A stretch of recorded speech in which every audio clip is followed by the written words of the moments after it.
Hello, my name is Jane Simmons, and I would like to welcome you to part 2 of a journey we are taking through evolving paradigms. In part 1, we looked at the various cultural worldviews throughout history and compared them to our individual developmental process.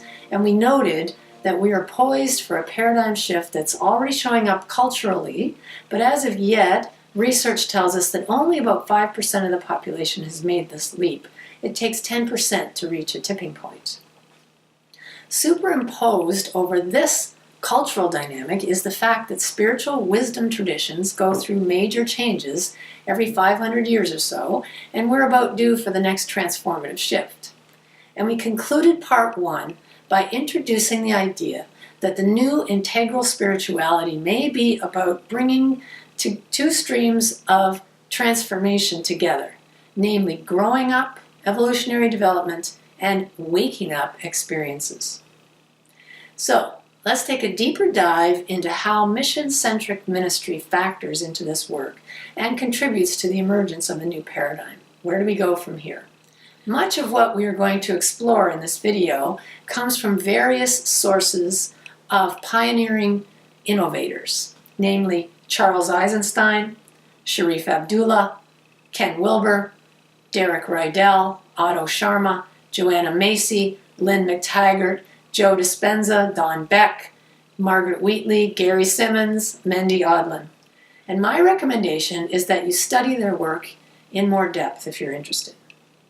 So the first point we want to make is that as we have been exploring humanity's cultural evolutionary journey from prehistoric survival to postmodern egalitarianism, the set of worldviews known as first tier, we have seen that each of these historical paradigm shifts has been a reactive, adaptive response to the inadequacies of the previous worldview. So, the banding together in purple tribes was born out of a need for safety and security lacking in survival-based beige. Red individualistic power rose up in rebellion of tribal leadership. No more throwing me in the volcano to appease the gods. Blue authoritarian structure is the reactive measure that emerges to counter the lawlessness of red Wild West mentality. Orange innovation and democracy is a result of throwing off the chains of authoritarian law and questioning previously imposed rules. And then green comes forth to search for meaning and balance the lack of too much head, not enough heart of unhealthy orange. And in each one of these cases, the pendulum has swung and cultural development has moved back and forth between an individual and a group imperative. Survival being individual, tribal group living, red back to individual, blue group rules, orange individual, inclusive green back to group. And depending on which worldview I find myself centered in, I will experience life through its filter. This is an important point for us to get. In first tier, if I am a person centered in survival mode, I can view others as potential threats or victims or opportunities, but rarely as fellow human beings. And that's how they're going to show up for me, confirming what I believe. If my center of gravity is more tribal, then I will identify some people as part of my tribe, perhaps those who agree with me politically, and others definitely not, those misguided people on the other side. If my viewpoint is filtered through a warrior dynamic, expressing my personal power, I will be on a heroic mission looking for and finding dragons to slay. However, if my cultural perspective comes more from a blue, follow-the-rules standpoint, I'll be respectful or fearful of those in authority, will stay within the parameters of social norms. Orange, I may view others as stepping stones to my success, or someone to market to, or believe that nature is a resource. And green, well, we're all one, except for those corporately owned politicians who are destroying our world. Now, the goal is to move from this kind of first-tier thinking where we identify exclusively with our current worldview and we source our well-being and our discomfort outside of ourselves, to second tier, where we can appreciate the healthy aspects of each perspective, and find ways to communicate with all of those worldviews, regardless of whether we agree with their actions or not. And the reason we can do that is because we no longer look outside of ourselves for our well-being. And this is the key to our next paradigm shift. And this understanding happens to be a foundational principle in New Thought. There's only one life. Each of us is an avenue through which the divine expresses on the planet. To paraphrase Ernest Holmes, we're all thinking centers in divine mind. And so in second tier, we start to live the truth that we know. One life, one presence, one power. We begin to see that the shortcomings that have shown up in each worldview have provided the fuel for transcendence into the next. And we can be grateful for each and every point on the spiral for bringing us right here. And now we stand on the threshold of another paradigm shift, this time a deliberate shift, no longer a reactive change, but a conscious transformation through the welcoming of the emergence of something greater. We are poised in the chaordic field, heading for a tipping point into second-tier consciousness, yellow, global, cultural worldview. And throughout the spiral, developmentally, we have moved from an egocentric to ethnocentric to world-centric cultural dynamics. Now, I don't know about you, but I've been hearing about this paradigm shift that is upon us for several decades. The age of Aquarius, the harmonic convergence, the Mayan calendar, the world healing meditation. This is not new information. But it turns out that the seeds were sown for this next rung on the evolutionary ladder about 50 years ago. In other words, there was a lot more going on in those crazy 60s than we might have imagined. Remember that with second tier comes the ability to communicate with others no matter where they are on the spiral. It's a more holistic view of reality. We can look back and see all of these previous worldviews as all necessary, developmentally nested, unfolding in an evolutionary dance. Each one merits care and respect. So, how do we get there from here? It's going to take some work. Margaret Wheatley points out that we are in a destructive end phase of a cycle of history in the U.S., Shiva in all its glory. And there's a need for us as New Thought communities to create islands of sanity, connecting our inner spiritual life with what's happening in the world at large, training people, as she puts it, to become warriors for the human spirit. And we've reached a tipping point, she tells us, where we can no longer change the systems that have caused all the trouble. Charles Eisenstein concurs with that. He says, maybe in the 80s, if we'd really done the work to get back on track, we could have done it, but not now. And you know what else? We're all burning out. So Margaret Wheatley talks about the Buddhist vow that warriors for the human spirit follow. And it starts with, I cannot change the world. But it doesn't end it. That's not the entirety of the vow. I cannot change the world, but by opening to the world as it is. I cannot change the world except by opening to what is. And by opening to the world as it is, we discover a greater depth. She says we may discover that gentleness, decency, and bravery are available to all human beings. That is the vow. And when we truly accept things as they are, we become better activists. We're not blinded by the need to fix or to be right or to make things better. Now, lest you are despairing over your work making a difference in the world, consider this quote from the Dalai Lama. Don't worry about that. Your work will bear influence in about 700 years. However, there are signs of change. As the environmentalist Paul Hawken wrote, if you look at the science about what's happening on Earth and you aren't pessimistic, you don't understand the data. But if you meet the people who are working to restore this Earth and the lives of the poor and you aren't optimistic, you haven't got a pulse. So we need to accept what is, honor what has been, understand that our actions may not shift things immediately, but take heart that others understand and are also answering the call for a paradigm shift. And one of those leaders is Sharif Abdullah. Sharif Abdullah has done very, very thorough research on the cultural stories that have been at the heart of how we function as a society. And there are currently 3 that he's identified. One he calls the keepers, the indigenous people, whose cultural story has long been one of living in harmony with nature. One is called the Breakers, the typical Western dominator society of corporate capitalism and overconsumption, creating a world that works for me and mine. And a third one that is ready to emerge, the Menders. And that's what this work is designed to bring forth. Now, there's never been a time when breaker society has been sustainable and stable, but it's always been in denial by exporting problems or spreading further. Send ships out looking for the new world, populate it, transport all of our convicts off to Australia. Now there's nowhere else for us to go. And problems from this worldview are very complex. They can't be laid on any one person's lap. But the breaker story is very fear-based, fear of not enough, and it's a direct result of believing that we are separate.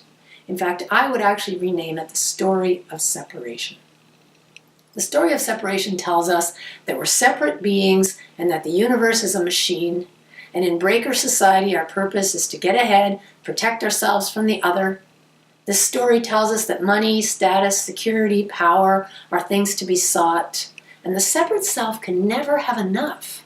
Never enough power, money, security. Several millionaires with an average net of $75 million were asked if they felt they had enough, and they all answered no. And when asked how much would be enough, their answer was typically 25% more than they had. You see, we're all human beings enacting the story we inherited from our culture. And our external institutions reflect the invisible beliefs underlying it all. Our education, the media, our economic system, healthcare, the legal system. Our culture tells us that this is normal. And the wound of separation lands differently for each one of us. Greed, self-loathing, violence, addiction, incarceration, suicide, eating disorders, opioid crisis, gang violence, hate crimes, destructive behavior, all symptoms of the disconnect. And this sense of separation is the root cause of our collective cultural illness and harmful behaviors. And we can take any facet of the breaker society dynamic and trace it back to the belief in separation. So for instance, what is the cause of climate change? Well, we might say greenhouse gases. Well, what causes greenhouse gases? Burning fossil fuels. Why are we burning so much fossil fuel? Too many cars. Why so many cars? Got to get to work or I'll get fired. Why do I need a job? So I can buy more and more stuff. Why so much stuff? Longing for something to satisfy. And what's the cause of the disconnect? Hunger for completion. Why feeling so disconnected? It's a belief in separation. We can trace it all back to that. So this story of separation is allowed to keep going because of something Sharif refers to as the consensual lie that tells us we're okay. At some level, we know that everything is far from okay. We know that, in fact, we're alienated, disconnected, cut off from nature, from other people, from ourselves. Deep inside, we know that we're poisoning our environment, our bodies, our spirit. Such disconnection leaves us with an emptiness of the soul, and alienation and isolation are signs of the disconnect and the original wound of separation. Because deep, deep down, we know who we are. There's a profoundly joyful state of well-being and awareness that exists, and yet it's become normal to drug ourselves into feeling okay. So we know there's something wrong on some level, but we don't act on it. Instead, we consent because of the magnitude of the problem. We don't know how to change it. But only with increasing self-delusion can we pretend to be on a sustainable path. And yet, we feel helpless to stop this bulldozing culture from heading to the edge of the cliff. The story of separation, however, carries with it the seeds of its own demise. And imagine if moving into second tier means that we become aware, more aware, first of all, that greed and overconsumptive behavior were simply compensation for the lost connection to the divine, a tragic attempt at getting our needs met. What if we could begin to recognize that all those shiny things out there were substitutes for the pain of separation, the grief, the loss of intimacy, self-love that have been repressed under the surface? What if we truly saw that the endless pursuit of wealth and power was tied to the pain we carry around, and that the world can't offer us what we really need. Ultimately, all of this breaker society is a misguided attempt to find outside of ourselves what we're looking for within. And so this sense of separation sets us up for despair, feeling like we're marooned in a hostile universe, and our confidence in this worldview is collapsing. But look around. We're in this together, and that's the saving grace. All of the forms of violence that I've mentioned are symptoms of a deeper malady that exists, but nonviolence is also a sign of a deeper healing that's happening, and this rising up of a need to do things differently, this desire to transform, is the immune response coming forth. Possibilities and solutions exist right now, but we need to shift our perception to see them. And in order to see them differently, we have to abandon the Newtonian machine-like paradigm of separation and operate under a whole new set of assumptions, because what isn't possible in the old paradigm is surprisingly possible in the new one, as we acknowledge our strong emotions of grief and anger, powerlessness and fear, but refuse to use reactive tactics of aggression. So Margaret Wheatley asked the question, are you willing to use whatever power and influence you have to create islands of sanity that evoke and rely on your best human qualities to create, relate, and persevere? It takes unshakable faith to trust that we can create islands of sanity within which it becomes a sacred sanctuary for people to demonstrate kindness, creativity, and generosity. And that brings us to the Menders. The Mender story is all about an inclusive human society on a habitable planet, and that society is currently emerging. Menders are global in their thinking, creating a world that works for all, seeing that living in this world is a sacred act. Menders blend the other two stories and repair the damage. And this is the new story of Interbeing, although there's nothing new about it, and it's not a story. It's a returning to the ancient truth of interconnection. One power, one presence, one life. And this way of being is only new to the status quo of the current culture. It's been safely carried forward to this time, in a sense smuggled in through the wisdom lineages of the faith traditions, through mythology, held in trust through the indigenous world. And so this way of living may be new to our culture, but it is the true reality that we are all part of an interdependent web of life. What is new is the idea of truly living this way. This is about the reunion of humanity and nature, self and other, work and play, desire and discipline, male and female, justice and compassion, left and right brain, all of it. It's the story of oneness, interbeing, interdependence, moving into the paradigm of living systems. And so this reality of interconnectedness is not just wishful thinking or fantasy.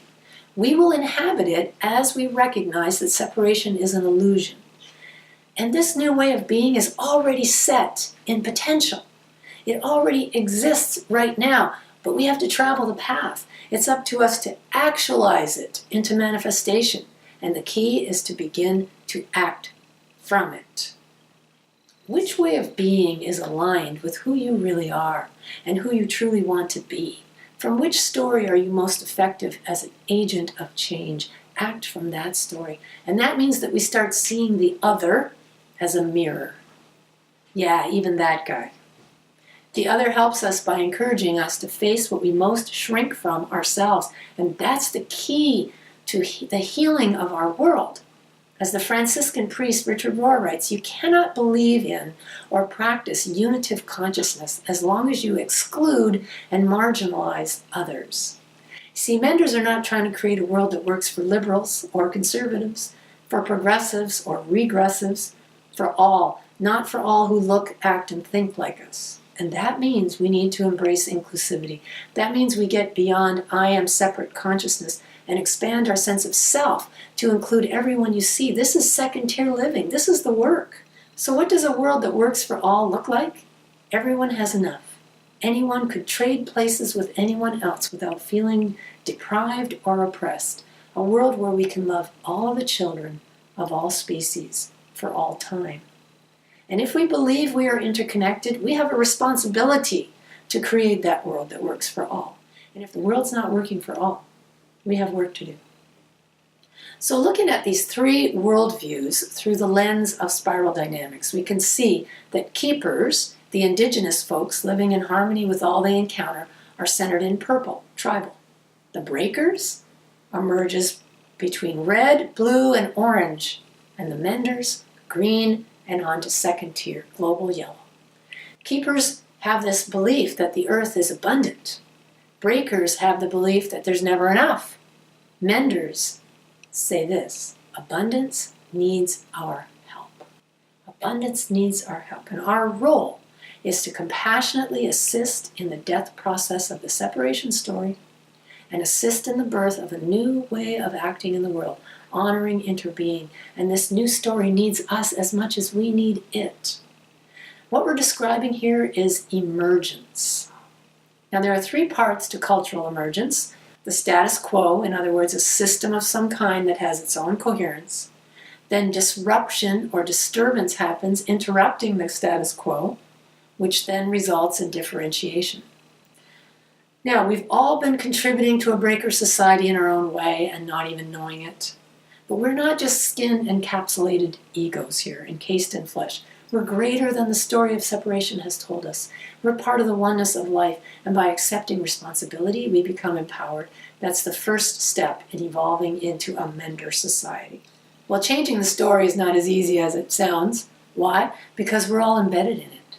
The collective cultural story interfaces with our own personal mythology. It all weaves together and creates our identity. Mythology becomes our psychology, and then our biology. We wear our story. Not only that, but studies have been done that show not only do people dismiss facts that don't fit in with their worldview and their belief system, they actually harden their beliefs when presented with contradictory evidence. A challenge to what we believe can be perceived as an attack. So it's very easy to stay stuck in the story and not even realize we are. And in addition, our systems are very much aligned with the story of separation: education, healthcare, politics, corporations. Our monetary system is not in alignment with the mender story. It's in alignment with financial self-interest, competition, scarcity, exploitation. If your life's work does not contribute to either turning nature into products or relationships into services, there is not a lot of money to be made in this current system. A consensual lie that we're immersed in questions why we would even believe second tier is possible. I mean, our sanity comes into question for living in oneness. It's okay to consider it as a philosophy, but living as if, treating the enemy with love and kindness, breaker society tells us that is insane. And of course, sanity is a relative term. It's a socially constructed dynamic that maintains the story. Believing the world was round was once considered insane. And part of this work is to say no to the delusion and yes to the reality, acting as if it were already true. This is very subversive work, make no mistake.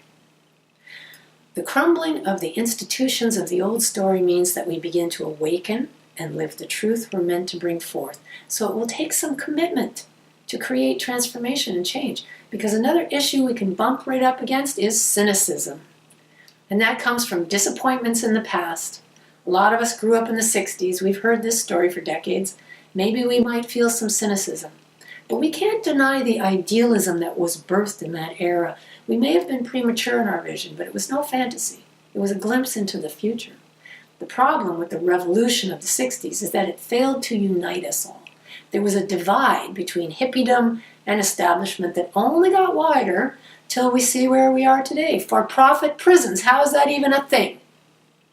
And the thing to remember is this: cynicism is evidence of the old story.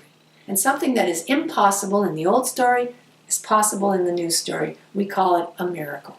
So how embedded are we in the story of separation? Sharif Abdullah tells two stories. In one, he got out of his car in a parking lot at dusk. And as he did, he noticed that an elderly white couple left their lights on as they got out of their car.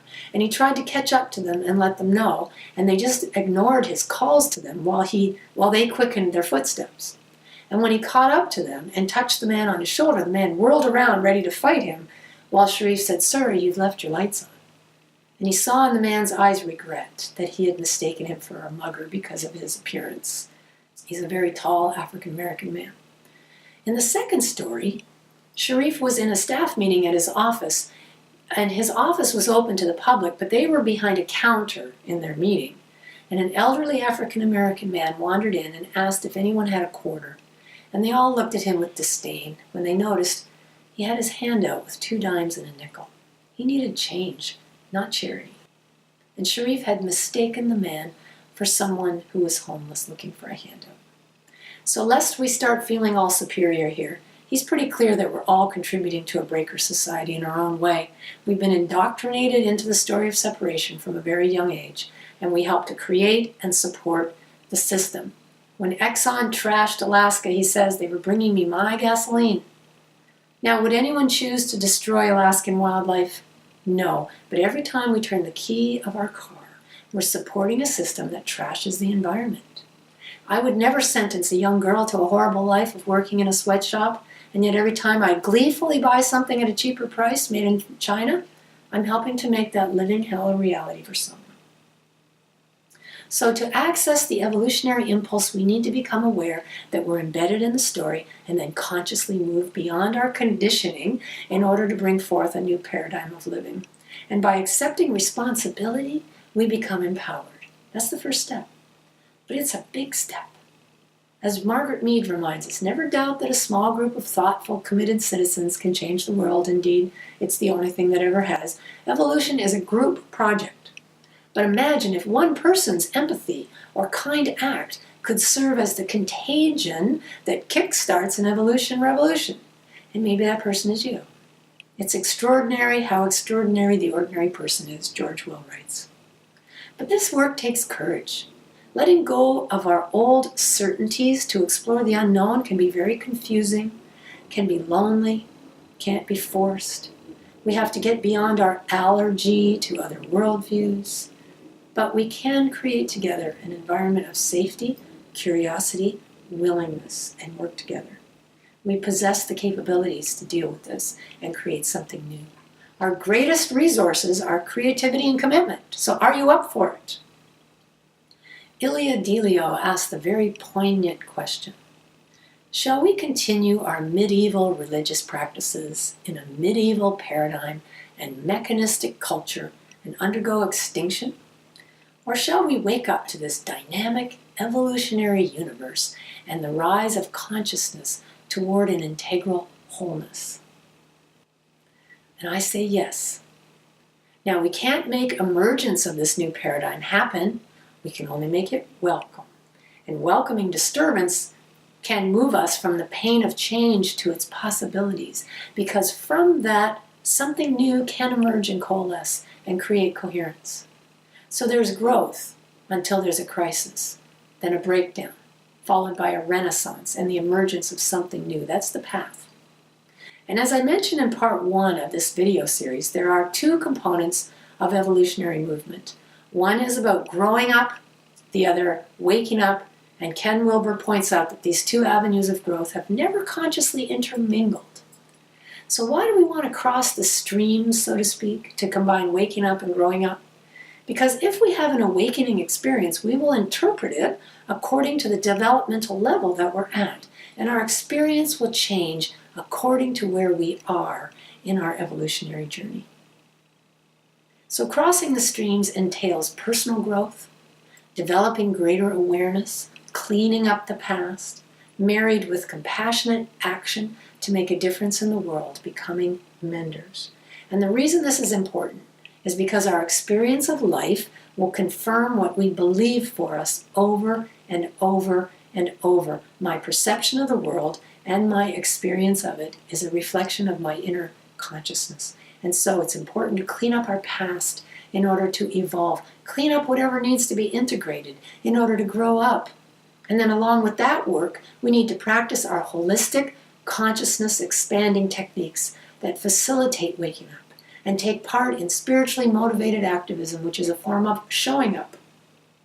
So mission-centric ministry is a form of integral spirituality, where the mission of the group becomes the driving force, the glue that holds it all together. It becomes the meeting place of personal growth and development, consciousness expanding spiritual practice, cultural evolution, and spiritual social action. And we can look at this through the 4-quadrant model, a format used and taught by Ken Wilber. With the 4 quadrants, the left side refers to interior dynamics, the right side exterior. The upper quadrants are individual, the lower refer to group work.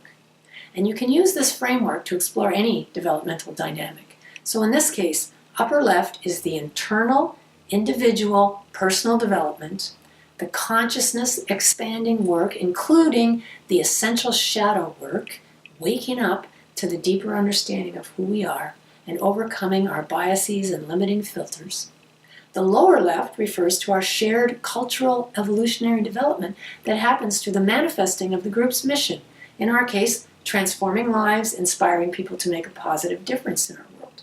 And it's accomplished through small group study and intention work, shared vision and support, deep listening, compassionate communication, the application of spiral dynamics, the empowerment of the members to grow into greater expressions of wholeness, growing up together.